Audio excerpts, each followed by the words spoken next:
Is it possible to have a pretrial deposition where the attorneys get along and there is no yelling and there is no screaming and there is no outrageous behavior? Would you like to learn the answer? Come join me on this walk along the beach as I share with you the answer to that question. Hi, I'm Gerry Oginski. I'm a New York medical malpractice and personal injury attorney. The answer is yes, it is possible. In fact, nowadays, that's what happens for the most part. There are instances, however, where it doesn't occur. Now, let me go back for a moment. First of all, a deposition is nothing more than a question and answer session that takes place during the course of your lawsuit. Now, you will have an opportunity to be questioned by the attorney who represents the various people whom you have sued, and likewise, at a later time, I will have an opportunity to question the various doctors or other people you have sued in your particular lawsuit. During each of these depositions, the attorney who represents those people will be present in the room, that was pre-COVID times, will be present on a Zoom video call now, and be able to stand up and object to certain questions if things are not being done appropriately. Okay, so now what happens? What happens next is that during the course of the deposition, there will usually be objections. One attorney will say, hey, you know what? I object to that question, counselor. That's inappropriate. And now the attorney generally will give us a reason why they think the question isn't inappropriate. And we can have a legal discussion amongst the attorneys about whether or not such a topic or such a question is proper. If an attorney objects to the way I asked a particular question, then you know what?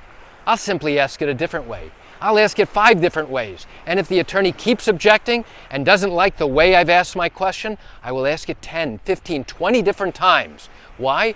Because if I'm asking a question, I'm doing it for a particular reason. For example, if I were to ask the doctor in a medical malpractice case, hey doctor, how many times do you beat your wife each night? The attorney would obviously jump up and yell out, objection! That's palpably improper. And you know what? He'd be totally within his rights to do that, and he'd be absolutely correct. That's an improper question, and there would be no reason for me to go ahead and ask such a question. However, there are many times where I want to go ahead and obtain the doctor's medical opinion, because in New York, we are allowed to question a doctor whom you have sued as if he were a medical expert, which means I can ask him what the standard of care was for this type of patient, for this type of care. I can then ask him whether he has an opinion as to whether the treatment that he rendered caused and contributed to your injuries. I could then ask that if certain different treatment were rendered by him, whether or not he has an opinion as to whether my client, the patient, would have had a different outcome or a different result. These are known as opinion questions or hypothetical questions, which by law I am permitted to ask. Now, when I ask a doctor those types of questions, the defense often, in fact, not often, I would say in every instance, they're going to make an objection. Why? Because they understand the inherent danger of allowing their doctor to go ahead and answer such a question. Why is that? Because if the doctor answers affirmatively that yes, had he done X, Y, and Z instead of doing A, B, and C, Mrs. Jones would not have suffered the following injuries. Now that testimony is devastating. Why? At trial, a jury will have to decide who is more likely right than wrong. Is it our client and our version of the facts? Or is it the doctor and his version of the facts? If the jury ultimately believes my client, the injured patient, and her version of what occurred, now by asking the doctor hypothetical questions, guess what? If he has answered affirmatively, yes, things would have been different, she would not have suffered the following injuries had I done A, B, and C, guess what? Now I'm able to use the doctor's own words to go ahead and show to the jury that if they believe my client, guess what? The doctor has admitted yes, things would have been different. Now, technically, the doctor has to answer my question. There are some attorneys who try and bully us by turning around and saying, I object to that question, I direct the doctor not to answer. And then it becomes a legal battle. So let's get back to the question I raised in this video. Is it possible to have a pleasant deposition where there's no objections, there's no yelling, there's no screaming? There are rules in New York that require attorneys to be civil during the course of a deposition, which means you can't go ahead and scream and yell at each other. You can't go ahead and raise your voice and start throwing a tantrum. You can't do that. In years past, things like that would happen. And it was very uncomfortable for both the witness and the court stenographer and other attorneys in the room when that would happen. It got so bad to the point that the court system created rules for attorneys to follow, which is the rules of civility. You have to be civil. You don't have to agree, and that's fine. You can be opponents, but it doesn't mean you have to attack your opponent. It doesn't mean you can curse. It doesn't mean you can scream and yell, because if you do that, now, guess what? The opposing attorney, who is now bearing the brunt of all this nonsense, can go ahead and ask the court to punish the attorney who is doing this for sanctions. And if it's truly occurring, guess what? The attorney is going to get affidavits from every single person in that room who heard all that stuff, and now going to support his request for sanctions and penalize the attorney. And that could be really, really bad for the attorney.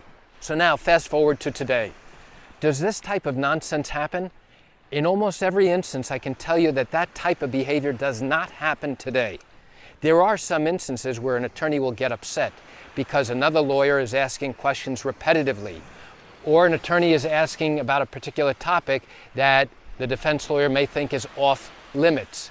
So there may be instances where voices are raised, but it should never come to the point where attorneys are yelling and screaming at each other. Personally, I happen to feel that being pleasant and polite to the witness whom I am questioning is critical. I don't have to like the witness, I don't have to like the defense attorney, but I am polite, I am respectful, and I understand that this is a process that these people may not like. They may not prefer to go through this, but the fact is I'm there representing my client to the best of my ability, and if it means asking a question 10 different ways to get the answer, then I'm going to do that 10 different ways. And if it means asking 20 different ways, then you know what? I'm going to do that. But I won't raise my voice unless the attorney bullies me. I won't raise my voice unless the doctor is sarcastic and gives me ridiculous answers. In that instance, I'm going to raise my voice to the point where I'm making my point, but I'll still be polite. I can go ahead and make my point without yelling and screaming. So why do I share this quick information with you? I share it with you because most people don't understand what really goes on during the course of these lawsuits involving accident matters, medical malpractice matters, and even wrongful death matters in New York. You know, I realize you're likely watching this video because you have questions or concerns about your own matter. Well, if your matter did happen in New York and you have not yet started a lawsuit, but are thinking of doing so, what I invite you to do is pick up the phone and call me. You know, I answer questions like yours every single day, and I'd love to chat with you. You can reach me at 516-487-8207 or by email at Gerry, Gerry, at Oginski-law.com.